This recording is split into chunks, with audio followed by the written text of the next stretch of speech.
The Great Brain Robbery. You can't eat a radio.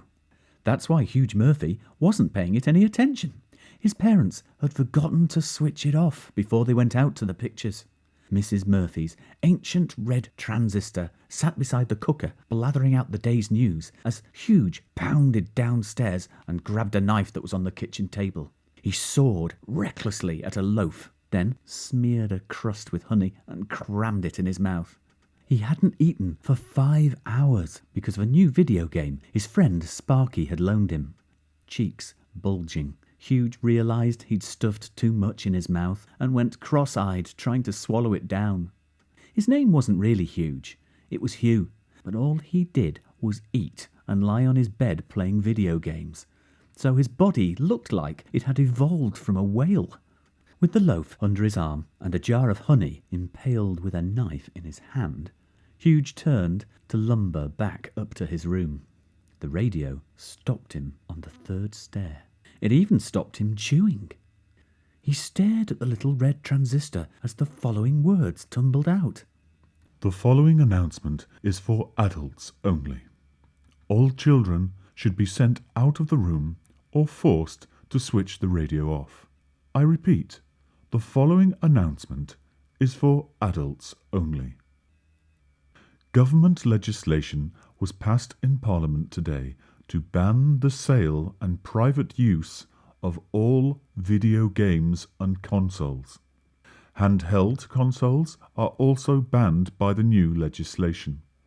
All equipment should be handed in to recycling centres which will be in operation from tomorrow. Failure to hand in consoles may lead to prosecution and imprisonment. The Minister for the Department of Education said, after the legislation had been passed unanimously, "It's been clear for some time that these gadgets have been literally rotting children's brains. How can they find room for healthy topics like mathematics, history and literature when their minds are overflowing with rubbish and their bodies are becoming unhealthy from too much lying around on the sofa? All adults will welcome this clampdown. A generation of brain-dead kids is not what we want." Huge wondered if the announcement was a joke, though he knew deep down there was no such thing as a government with a sense of humour. The phone rang. "Hello, Huge. It's Nutter." Nutter was another friend. They were a gang of 3. Huge, Sparky, Nutter. 3.5 if you counted Nutter's little brother, Spit, who was allowed to be in the same room as the gang, provided he didn't talk or breathe. Nutter was called Nutter because he was a nutter. If you threw 10 pence in the river, Nutter would jump in fully clothed to get it back, even though he couldn't swim. He even looked like a nutter. His head was shaved and his eyes had the fixed, flickering stare of a Halloween lantern. His voice now was quavering and urgent. "Huge, hide your consoles. There's police coming down the roads. They're kidnapping all the PlayStations." Huge clutched the wall to stop himself keeling over. "No, they can't. I just heard a radio announcement, but..." Too late. There was a hammering on the door. "Open up!" shouted a harsh voice. "This is the police! Console Division!" The front door crashed open. A pile of uniformed men and snarling sniffer dogs fell into the hallway. A sergeant flashed ID in Huge's face. "Where are your consoles?" Before Huge could even think of a lie, the policeman pushed past him and into the house, banging open cupboards and drawers. Huge watched a posse of men in blue uniforms surge upstairs. "Hey, you can't go into my room," he protested, and ran up behind them. "Help! Police!" Huge wailed, as 5 constables searched his bedroom and ripped consoles from the wall. A growling Alsatian shook the boy's PlayStation in its jaws. Huge's consoles were dropped into a sack by the sergeant. "No!" Huge sobbed. "Mercy!" He sank to his knees and begged. "Please don't take them away. I'll have nothing to live for. I'll throw myself over a cliff." It was no use. The police brushed past him. Heavy feet pounded downstairs. Huge was left alone in the house with no life support systems. His mum and dad found him in shock on his bed, shaking all over, foaming at the mouth, thumbs firing aimlessly at non-existent controls.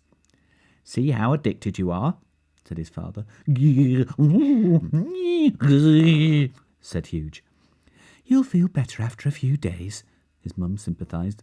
"My thumbs," Huge gibbered. "What will I do with them?" "Twiddle them," said his dad. "That's what we used to do in the old days."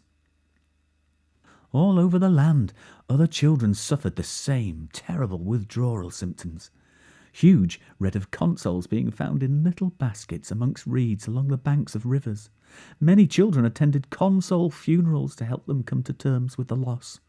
Some locked themselves in the bathroom and refused to come out until the law was changed. Huge developed a nervous tic in one eye and went into a coma between meals. He would lie on his bed, staring vacantly at a poster on the ceiling that said, "Exercise is evil."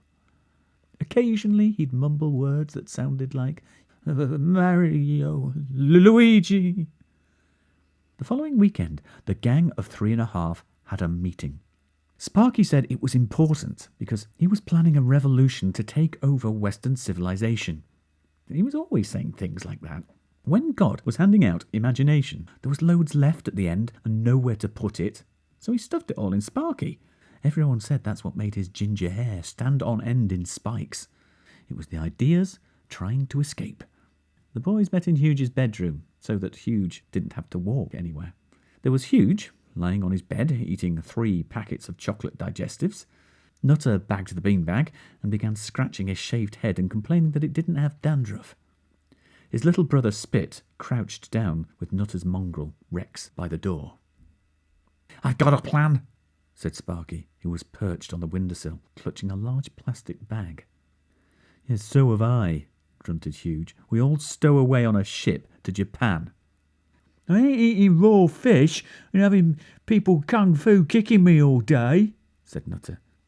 "It's only the same as being in the school playground and eating school dinners," said Huge. "Shut up," snapped Sparky. "Nutter already knows what we're going to do." Sparky looked at Huge triumphantly. "We're going to steal the Prime Minister's brain." Huge yawned. "Right." "I went to the library yesterday," Sparky continued. "I was that desperate for something to do, and I got this." He jumped to the floor and threw the plastic bag to Huge. Inside was a book. DIY Brain Surgery. The Idiot's Guide. "We're going to swap the Prime Minister's brain for Nutter's. Then he'll undo this stupid law about consoles." "And not just that," laughed Nutter, bouncing up and down on the beanbag so that little white bits flew out at the corners. "We ban school, bring in compulsory swearing and make all adults wear uniforms." Huge flicked through the pages. "Seems a bit risky to me," he frowned. "How do you know it'll work?" "'Cause they've already tried it on me," said the dog. "Woof!" said Sparky's little brother, Spit, who was walking round the room sniffing things. Huge looked at his 2 mates. They were grinning broadly. "Oh, lads, Nutter, that's cruel. Forcing your kid brother to swap brains with the dog." "They didn't," woofed Rex. "I said they could, 'cause Nutter said he'd let me have a go on his new bike and give me a Mars bar if I did. But now, I wish I hadn't, 'cause dogs can't ride bikes. And I'd rather have had a tin of pedigree chum than a Mars. Chicken and rabbit flavour. In jelly. Delicious." "Sparky," spluttered Huge, "what have you done?" "We'll swap it back later, but we need Spit as a dog to do the robbery." Huge was so shocked he stopped eating biscuits and sat up. He stared at the mongrel. "What's it like being a dog, Spit?" "Well, lampposts are a lot more interesting than they used to be." Huge was stunned. 1,000 questions flooded into his mind. But lads, how are you going to get the Prime Minister to agree to it? He won't want to ride Nutter's bike. We're going to use one of these. Sparky held up a hypodermic dart and chuckled wickedly. Me dad's a vet, right? He works at London Zoo. I just pinched one. We shoot it into the Prime Minister's bum. When he goes down like a rhino, we operate. Huge was horrified. You can't shoot the Prime Minister in the bum. Why not? Snarled Nutter. Them politicians have banned our way of life. Like Super Mario, Tony Hawk, Halo, they should pay. Huge looked over at a wreath propped against the wall of his room where his consoles had been. Nutter was right. OK, but what are you going to do with the Prime Minister's brain? We'll put it in Nutter. But he'll be going round saying he's the Prime Minister, said Huge. Yeah, Sparky reasoned. That's normal for Nutter. Nobody'll bat an eyelid. Nutter nodded his head furiously. I told me mum I was Prime Minister yesterday, and she just said, dream on, boy. For the first time since his consoles had been taken away, Huge felt some excitement. Hang on, though. How do we get in to see him? Sparky put the book back in the bag and then rubbed his hands together. Easy. We go to Downing Street, say we're spies with secret information about the Russians taking over England to make us all communists. Huge slapped his hand against his brow. Sparky, Russia isn't communist anymore. Sparky looked shocked. They are in this James Bond book I'm reading. Anyhow, we don't look like Russian spies, said Huge. We will tomorrow.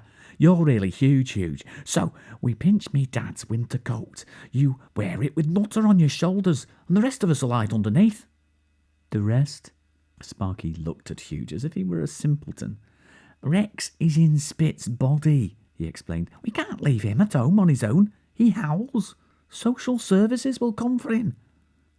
We can't all get under a coat. They'll see our legs. And what about the dog? Asked Huge. We need him for the plan. The next day, behind a tree on Downing Street, Huge stood with Nutter on his shoulders.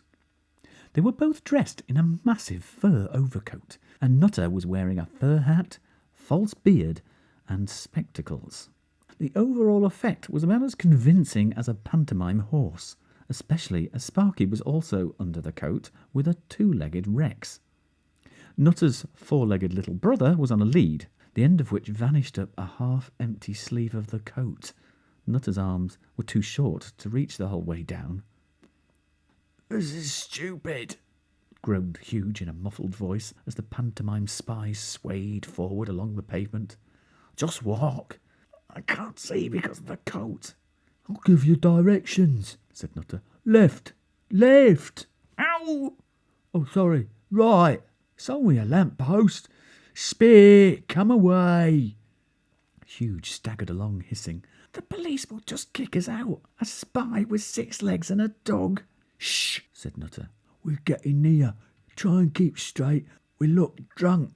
We're going all over the place. They'll think we've been at the vodka. Those beneath the coat suddenly heard a policeman's voice. All right, lads, what's all this about? Nutter tried a Russian accent. It sounded like all the accents in the world tossed into a tumble dryer. Hello, take us to your leader. We are Russian spies with a valuable secret. Lads, stop messing around. Why aren't you in school? Then Spit spoke. Let us in, mister, or I'll bite ya. The constable jumped backwards. Hey, that dog just talked.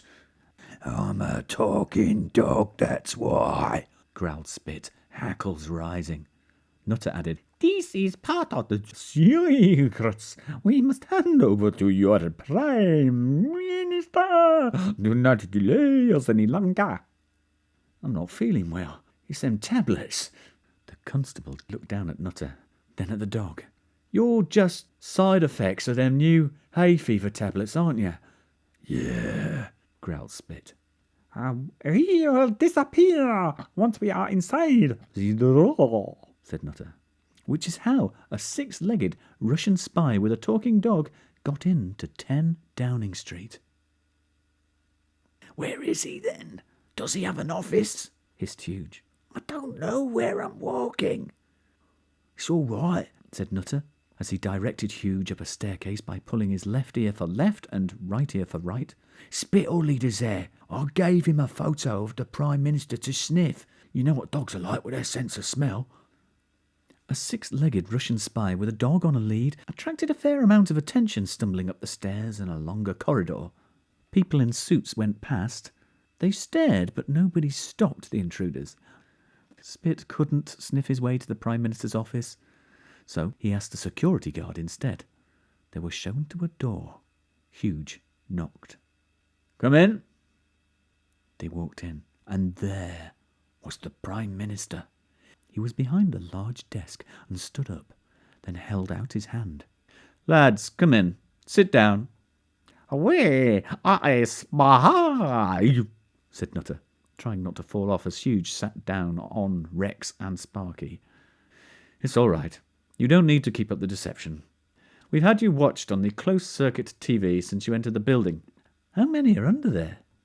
The Prime Minister smiled as Nutter toppled off Huge's shoulders in shock, and all four boys landed in a heap on the floor. The head of state came over to give them a hand up.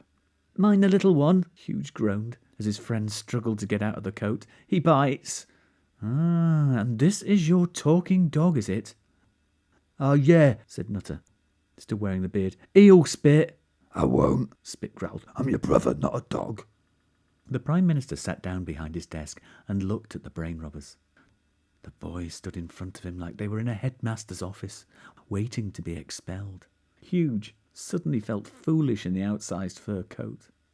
Lads, sighed the Prime Minister, I suppose you've come here with a bit of a crazy plan to shoot me in the backside when I've got my back turned, then swap my brains with one of you, like you've done with your little brother and your dog. Is that it? The boys nodded their heads in defeat. The Prime Minister fixed them with a solemn headmaster's stare. Hand over the dart. Have you got a gun? No, said Sparky. We was going to do it with a big pea shooter. And all because I banned your consoles. The boys nodded glumly again. So did the dog. Nutter dragged the fur hat off his head and threw it despondently to the floor. What's going to happen to us? Asked Huge. Prison? Can't be worse than school, said Nutter. Again the Prime Minister stared at them. Lads, I have to be frank with you. What you have attempted to do is very serious. Very serious indeed. He paused and then gave them an odd sort of smile. But it would be grossly hypocritical of me to punish you for something I did myself earlier in the week. The boys looked puzzled. Then the Prime Minister took a large tome from inside his desk. DIY Brain Surgery, the Idiot's Guide. He pointed to a thin red line up by his scalp. See, me and my mate Sponger got here before you. He's the Chancellor and I'm the Prime Minister. We're going to swap the brains of all the MPs in the country with people like yourselves and introduce compulsory gaming for adults 3 hours a day. You can be part of the cabinet if you want. The brain robbers were astonished. What? Gasped Huge. You mean you're a boy and you stole the Prime Minister's brain? You got in before us? That's right. Me and Sponger were just drawing up a legislative programme. We're kicking off with compulsory gaming, then we're going to bring in free chocolate for the under-16s. Ban school. Aye, said Nutter, looking like he was going to punch the PM on the nose. We was going to do that. We had compulsory swearing too. Yes, said the Prime Minister, and we're bringing down the age for driving a car to 7. Sounds great, woofed Spit. A few weeks later, Huge rolled off his bed after 6 hours solid gaming. He turned down the post of Foreign Secretary as he didn't really want to travel any further from his bed than the kitchen. He slouched downstairs and switched on his mother's red transistor just in time to hear, As from tomorrow, everybody over the age of 16 will be required to play 3 hours of video games every day. When asked to comment on this extraordinary U-turn in the House of Commons today, the Minister for Education had this to say. Well, Good old Rex.